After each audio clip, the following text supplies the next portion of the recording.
Hello everyone, I am Dr. Shruti Srivastav, working as an assistant professor in English in Government College Kharghoda.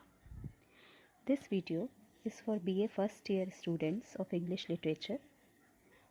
The topic is Daffodils. It is a short lyric by William Wordsworth. Now, before explaining the poem, I would like to give a short introduction to William Wordsworth and his age. Wordsworth belongs to the Romantic age of English literature. He was born at Cockermouth in England on 7th April 1770. He was educated at Hoxted and John's College, Cambridge. He visited France in 1790 and 1792. He got influenced by the French Revolution and its principles of liberty, equality, and fraternity. Later on, he came back to England as a revolutionary poet, and he got published his collection of poetries like Descriptive Sketches in 1792 and An Evening Walk in 1793. But he became popular by the publication of Lyrical Ballads in 1798. It was a joint venture of Wordsworth and Coleridge. Coleridge was another Romantic poet. Wordsworth died at Rydal Mount in 1850. Now here is the list of some prominent works of Wordsworth. His collection of poetries like Descriptive Sketches, An Evening Walk, Lyrical Ballads.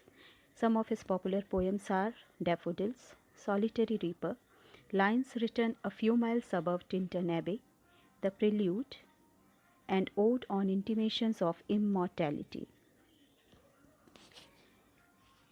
Now, I would like to tell you something about Romanticism in English literature, how the Romantic movement started in the history of English literature. The publication of the Lyrical Ballads is considered to be the pioneer of the Romantic poetry, though the seeds of Romanticism were sowed by Gray, Burns, and Blake, who were regarded as the precursors of Romantic movement. The final blow was definitely given by Lyrical Ballads, where we find that Romantic thought was given complete expression.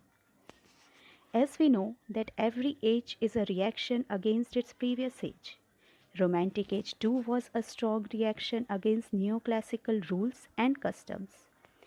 The neoclassicals were the champions of common sense and reason. They were mostly inspired by travels and history books and believed in logic, reasoning, restraints, and proportionate harmony. But on the contrary, the Romantic poets were interested in passion, emotion, and mysteries of life. They replaced the critical spirit with the creative one. The Romantic poets took up the path of return to nature, as they want to escape the present realities of life. With the help of their imaginative fancy, the Romantic poets made a flight into the emotions and passions of human beings. They outdid the wit and reason of the neoclassicals and made poetry a spontaneous overflow of the powerful emotions. Now, this is the definition of poetry given by Wordsworth, that poetry is a spontaneous overflow of the powerful emotions that directly comes from heart and which expressed in simple language reaches the heart of the common man. Despite using the heroic couplet, the Romantic poets tried a variety of range and they mostly used the blank verse. Now, the main features of Romantic poetry can be summarized as below: love for nature, passion for Greek mythology, use of the supernatural, abundance of melody, simple language and diction. It appeals to emotion rather than intellect. Its belief in democratic ideas of liberty, equality, and fraternity. And the last characteristic is that the Romantic poetry is not didactic. That means it is not meant for giving moral lessons, but it is just for having pleasure. Now, here is a short introductory to the poem Daffodils. As we know, that Daffodils is a lyric poem which was inspired by an event took place on 15th of April 1802 when Wordsworth and his sister Dorothy came across a long belt of daffodils.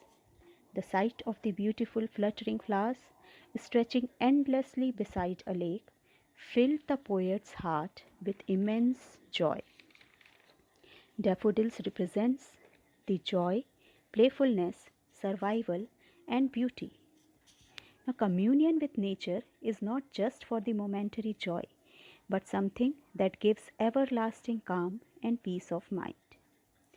The poem is written in a simple form, having 4 stanzas with 6 lines each. This 24-line poem exemplifies the iambic tetrameter style, which means 4 beats of an unstressed syllable followed by 1 beat of a stressed syllable. Now, here I want to tell you an iamb is a short unaccented syllable followed by a longer accented syllable. The rhyme scheme of the poem is AB, AB, C, C. Though the poem was written sometime around 1804, it was first published in 1807 in Poems in 2 volumes. But its most popular version got published in 1815. The poem represents Wordsworth's idea of poetry being emotions recollected in tranquility, as the poem itself is a memory. The poem brings back to life the speaker's experience of seeing daffodils in past through his concentrated power of imagination. The poem establishes a close connection of the mankind with Mother Nature.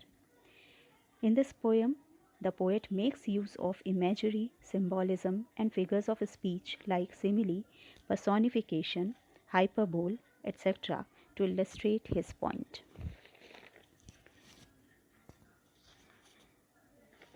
The prominent themes of the poem are beauty of nature and overcoming of the melancholic mood.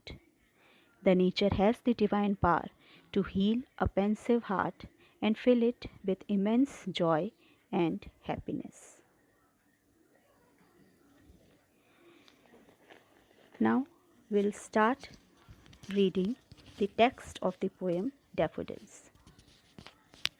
I wandered lonely as a cloud that floats on high over vales and hills, when all at once I saw a crowd, a host of golden daffodils, beside the lake, beneath the trees, fluttering and dancing in the breeze, continuous as the stars that shine and twinkle on the Milky Way.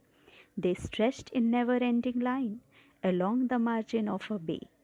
10,000 saw I at a glance, tossing their heads in a sprightly dance. The waves beside them danced, but they outdid the sparkling waves in glee. A poet could not be but gay in such a jocund company. I gazed and gazed, but little thought what wealth the show to me had brought. For oft when on my couch I lie, in vacant or in pensive mood, they flash upon that inward eye, which is the bliss of solitude.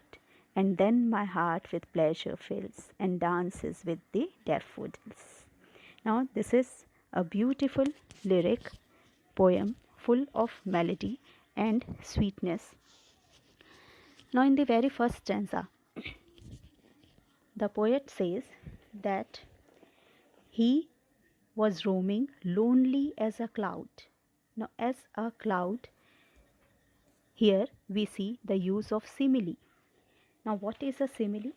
Simile is a figure of speech where two things are compared using as or like.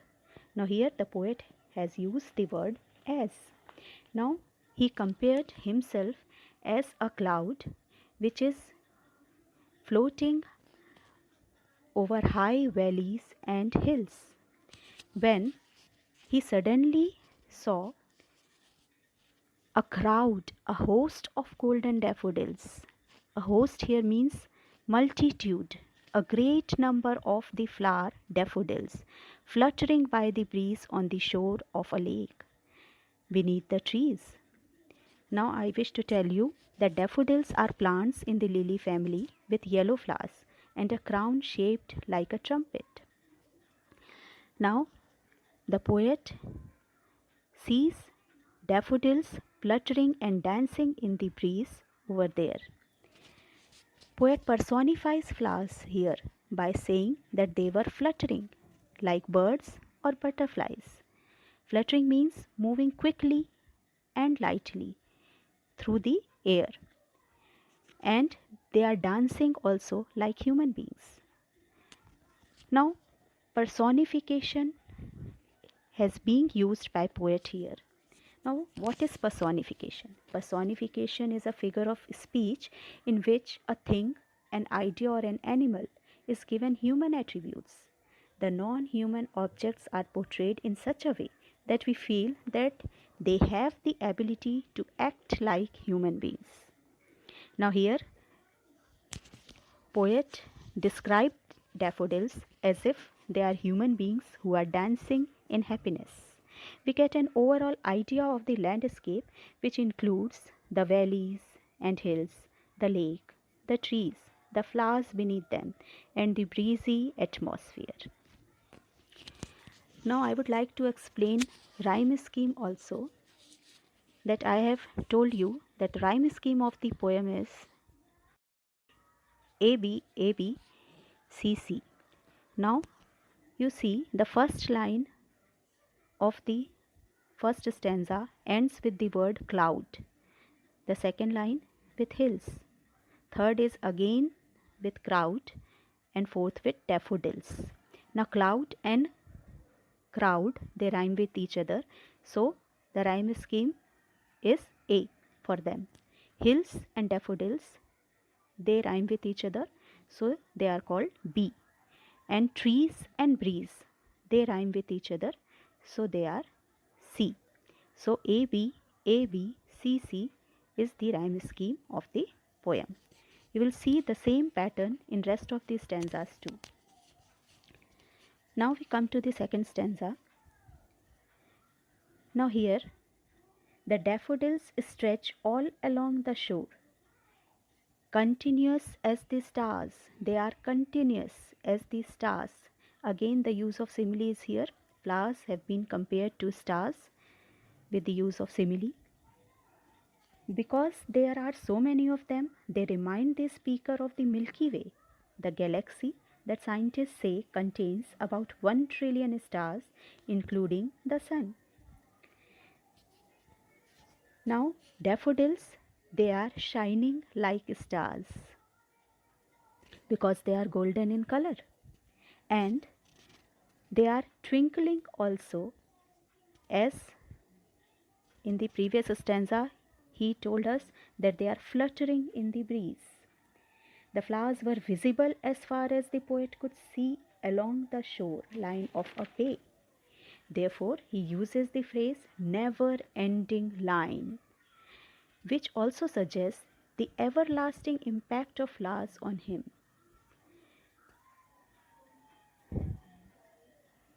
The speaker humanizes the daffodils when he says they are engaging in a dance.